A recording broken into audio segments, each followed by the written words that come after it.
Hello, and welcome to Positive Biodiversity News, PBN. Today's episode is about wildlife crossings. Not these, but these.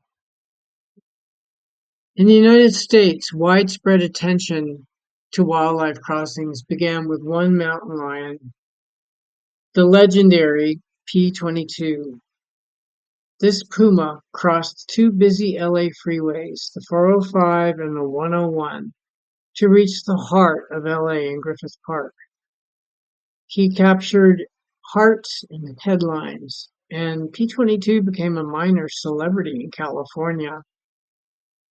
At one point, P-22 had an Instagram, a Facebook, and a Twitter account, all administered by the National Wildlife Federation.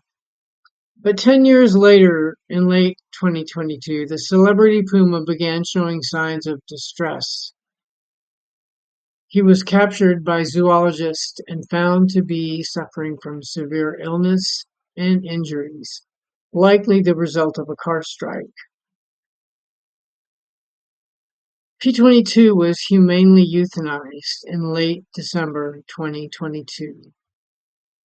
Angelenos set up makeshift memorials after P-22's death near Griffith Park, and on February 4th, Beth Pratt and her team at the National Wildlife Federation had a sold-out celebration of P-22's life at the Greek Theater, drawing thousands to honor P-22's legacy.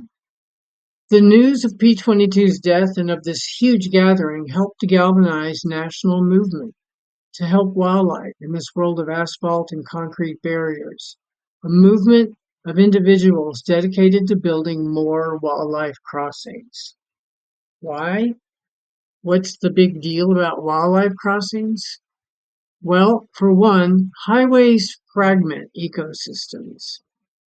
And for me, that's a big deal because while I was cruising along traffic at 70 miles an hour on concrete, 12 lanes, stereo blasting, I felt like I was flying, and I didn't realize that the freeway I loved was fragmenting ecosystems, which, in the most basic terms, means isolating animal populations, cutting off animal migration routes, cutting off the animal's sources of food and water, cutting off the animal's gene pool by decreasing genetic diversity, increasing inbreeding, which leads to all kinds of untoward results, a pathway to extinction. And worst of all, cutting off roadway safety by increasing accidents. In North America alone, more than 365 animals and 300 people are killed annually. That's every year, 300 people. Another 26,000 people are seriously injured. Life-changing accidents that happen with animals every year. This causes an incredible $10 billion property damages annually. And yet, there's hope. The solution is wildlife crossings, more of them. Land bridges, culverts, tunnels built specifically for animals. Wildlife crossings are being constructed at an increasing pace all around the globe. These structures are celebrated because they reconnect ecosystems and create more habitat. They save lives, animal and especially human. Scientific studies show that well-designed wildlife crossings with proper fencing reduces wildlife collisions by up to 90%. Infrared cameras confirm dozens, sometimes hundreds of crossings each week. So we know that animals are using these crossings. It isn't theory, it's measurable, observable success. Back in Los Angeles, P-22's story inspired some notable people to build the world's largest wildlife crossing and fill it with local native plants from the Wallace Annenberg Wildlife Crossing Native Plant Nursery. This crossing is now almost complete over the 101 in Agoura Hills. Caltrans projects it will open in 2026, and the animals will begin to use it at that time. It will connect the Santa Monica Mountains to the Simi Hills and beyond, sort of like a living bridge for future generations.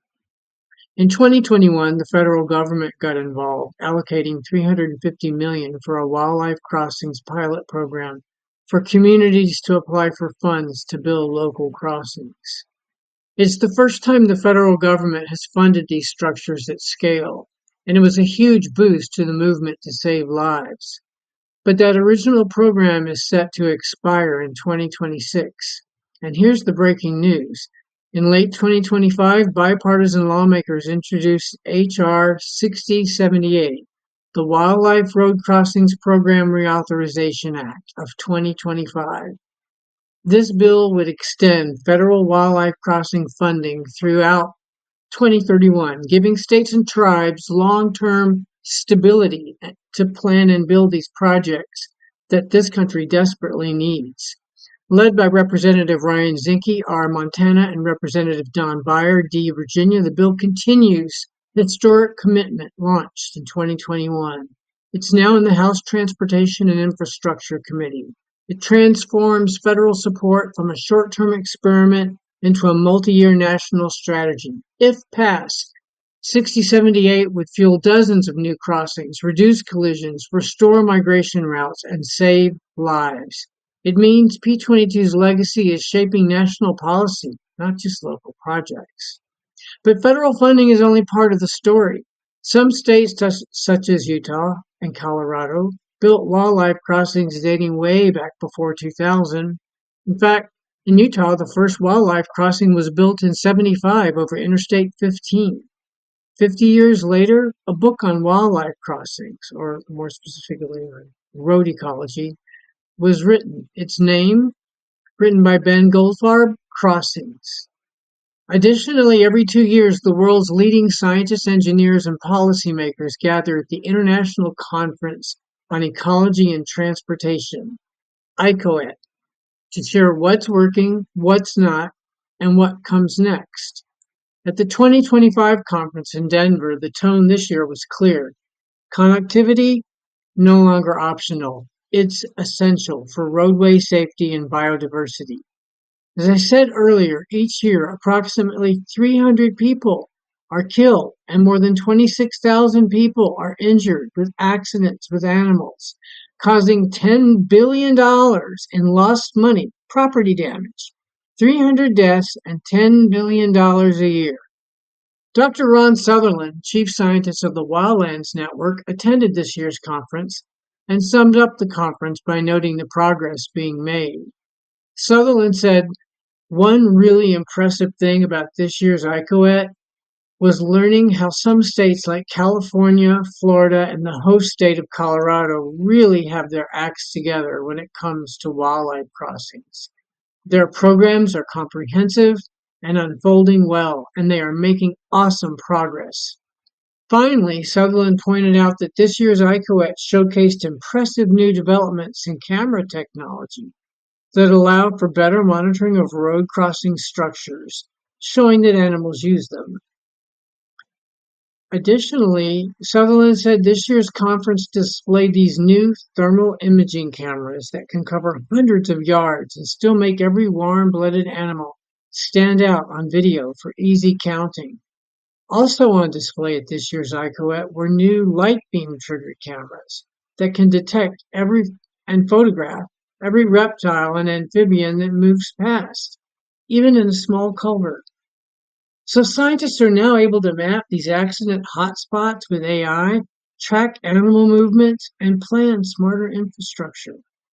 You can be a part of this. Support H.R. 6078 to your congressional House and Senate representatives that are doing so much right now. Call the United States Capitol Switchboard at 202-224-3121. Then please click like on this channel and please subscribe. Support wildlife crossings by donating or by joining groups that work on biodiversity, like the Wildlands Network, to which we owe a special thank you.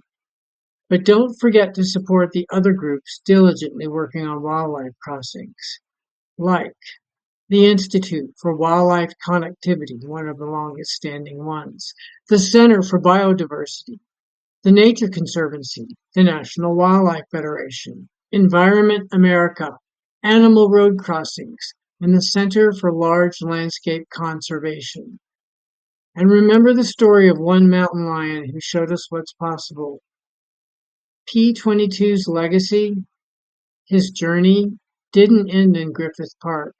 It continues with each new underpass or overpass constructed anywhere in the United States. Thanks for listening.